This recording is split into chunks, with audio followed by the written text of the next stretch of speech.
जय शिवराय मित्रांनो, मी रत्नदीप कदम आज पुन्हा एकदा नवीन व्हिडिओमध्ये तुमचं स्वागत करतो। तर आज आलो आपण श्रीवर्धन बीचला। श्रीवर्धन बीच याच्या अगोदर फक्त हा बीचच होता। बीच म्हणजे फक्त समुद्र किनारा झाडं एवढंच होतं, पण आज आपण श्रीवर्धन बीच बघणार आहोत। तो खूप सुधारणा झाली आहे श्रीवर्धन बीच मध्ये। वेगवेगळ्या प्रकारची त्यांनी थोडक्यात माशांचे सुद्धा आकार दिलेले आहेत आणि या बीच वरती बसण्यासाठी ज्या जागा केलेल्या आहेत त्या खूपच सुंदर आहेत। एकदा श्रीवर्धन बीचला आल्यानंतर नक्कीच भेट द्या। तर महाराष्ट्रामध्ये नावाजलेलं अजून एक गाव ते म्हणजे श्रीवर्धन बीच। पर्यटकांसाठी याची ओळख चांगली असलेली ते म्हणजे श्रीवर्धन बीच। तर या बीचला नक्कीच भेट द्या। चला पाहूया आपण या बीचवरती आपल्याला आज काय काय पाहायला मिळते। आणि इथे आल्यानंतर तुम्ही सुंदर अशा प्रकारची फोटोशूट सुद्धा करू शकता। सुंदर अशा प्रकारे तुमचं फोटोशूट सुद्धा करू शकता आणि फॅमिलीसाठी फिरण्यासाठी खूपच सुंदर प्लेस आहे। चला बघूया। तर या बीच वरती आल्यानंतर आपण बघू असत, हे बघा ही रचना बघा, याच्या आतमध्ये उभं राहून आपण सुंदर अशा प्रकारचा फोटोशूट करू शकतो आणि प्लेस सुद्धा भारी आहे। थंडगार अशा वातावरणामध्ये आपण या श्रीवर्धन बीच वरती मजा करतोय। चला बघायला गेलो तर या साईडला बीच आहे। बीच म्हणजे थोडक्यात बघायला गेलो तर समुद्र किनारा। तर समुद्र किनारा इथे आणि ही आहेत सुरूची झाडं। तर या झाडांखाली गेल्यावर आपल्याला सावली मिळते आणि शांत अशा वातावरणात शांत अशी हवा, थंडगार हवा वाहत असते। खूपच भारी वाटते। आणि हा इकडे आता सुधारणा करण्यात आलेली म्हणजे श्रीवर्धन बीचची। हे बघा असाल तुम्ही, हे खांब आहेत, एक खांब रात्रीच्या लाईटी चालू असतात इथे, खूपच भारी वाटतं। तर फॅमिलीसाठी सुंदर असं प्लेस आहे श्रीवर्धन बीच म्हटल्यानंतर। बघा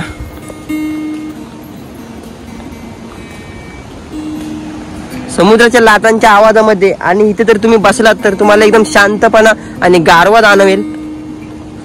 तर पुढे गेल्यानंतर आपण बघणार आहोत श्रीवर्धन बीच वरती आल्यानंतर आपण नक्की काय काय पाहायला मिळते। मोस्टली इथे आल्यानंतर फोटोशूट साठी येतात लोक।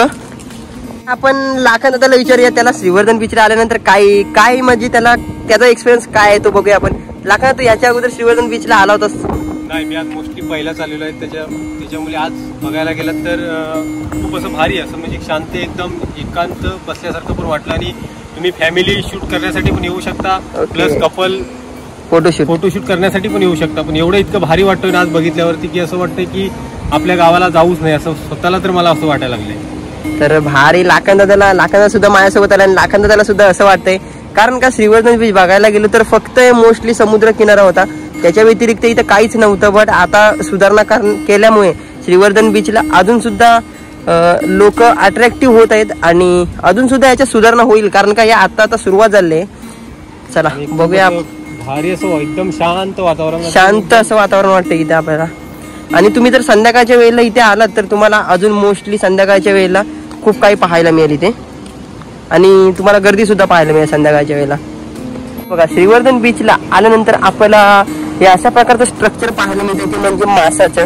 हा एक मासा आहे। मासा म्हणजे थोडक्यात बघायला तर आपण झिंगा म्हणतो, कोळंबी म्हणतो।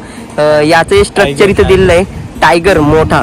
तर याचं असं स्ट्रक्चर दिलेलं आहे। तर बघा सर गाडीचे वेगवेगळ्या पार्ट्स पासून बनवलेलं हे मोठ्या प्रकारचे टायगर, कोळंबी, झिंगा आहे। तर बघा श्रीवर्धन बीचला आल्यानंतर आपल्याला हे सुद्धा चांगल्या प्रकारे पाहायला मिळते। आणि पुढे गेल्यानंतर आपण बघणार आहोत खेकडा। चला बघा सर फायनली पोहोचलो आहोत आपण, ते म्हणजे श्रीवर्धन बीच आहे। श्रीवर्धन बीचच्या मेन पॉईंटला म्हणजे बीचचं नाव श्रीवर्धन नावातच आपल्याला खूप काही पाहायला मिळतंय, म्हणजे झाडं पाहायला मिळतात, छोटीचं चिन्ह आहे, खूप काही नावातच आपल्याला पाहायला मिळतंय। आणि श्रीवर्धनच्या नावाच्या मागे पॉईंट आहे, खूप एकदम सुंदर आहे। आणि पुढे गेल्यानंतर आपण पाहणार आहोत म्हणजे क्रॅब म्हणजे खेकडा।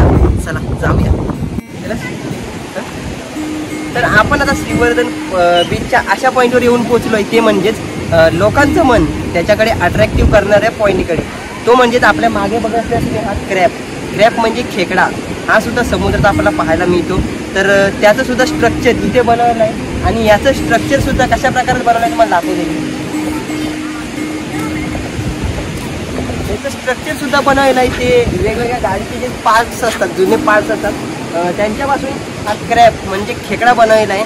तर श्रीवर्धन बीचला आल्यानंतर हा मोठा खेकडा पाहायला विसरू नका। तर बघूया आपण पुढे जाऊया, अजून आपल्याला काय काय पॉईंट पाहायला मिळतात।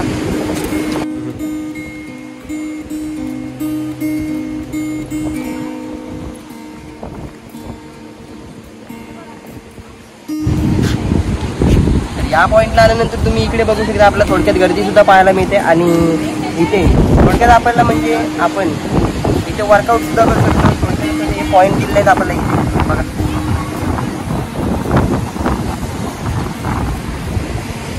आणि इथं आल्यानंतर आपल्याला सुंदरच्या प्रकारचं श्रीवर्धन नाव पाहायला मिळतं इकडे.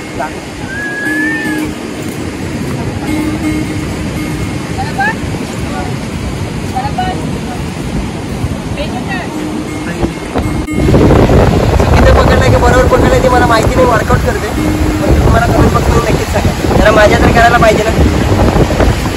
हे आपण बघायला नंतर आपल्या बॅकसाठी विंगसाठी कारण असू शकतो.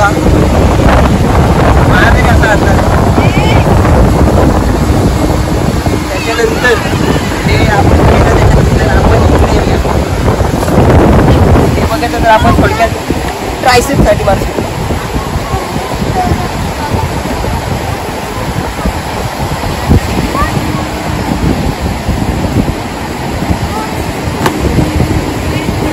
आपण ट्रायसेप मारू शकतो. काय म्हणता मित्रांनो, तुला घाट झाला. ही जंगल जिटी होती, जंगल जिटी आपण जी फेरी बोट आहे ती फेरी बोट चालवते. याच्यापेक्षा मोठी स्टेअरिंग आहे तिथे, खूप मजा वाटते. कशिडी घाटाने चाललोय.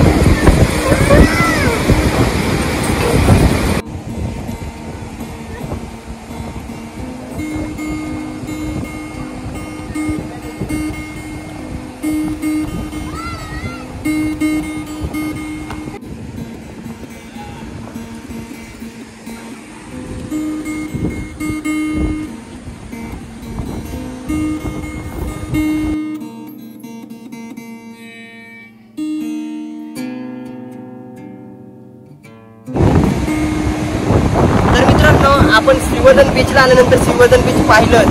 हे बघा माझ्या मागे तुम्ही पाहताय समुद्र आणि समुद्राच्या बाजूला इथे किनारा आणि या किनाऱ्यावरती फिरण्यासाठी खूप मजा येते. आणि श्रीवर्धन बीचमध्ये झालेल्या सुधारणा पाहून सुद्धा खूप भारी वाटलं. तर तुम्ही सुद्धा नक्की या प्लेसला भेट द्या. तर कधी येत आहे लवकरच्या कोकणात आणि कोकणात आल्यानंतर रायगड विभागामध्ये आल्यानंतर या श्रीवर्धन बीचला नक्कीच भेट द्या. तर व्हिडिओ कशी वाटते आम्हाला कमेंट बॉक्समध्ये नक्कीच कळवा. व्हिडिओ आवडले असेल तर व्हिडिओला लाईक करा, शेअर करा आणि सबस्क्राईब करायला विसरू नका. चला फटाफट लाईक ठेवा. चला तर आपण भेटूया आता पुन्हा एकदा नवीन ब्लॉगमध्ये. चला आतासाठी बाय बाय. जय भवानी, जय शिव.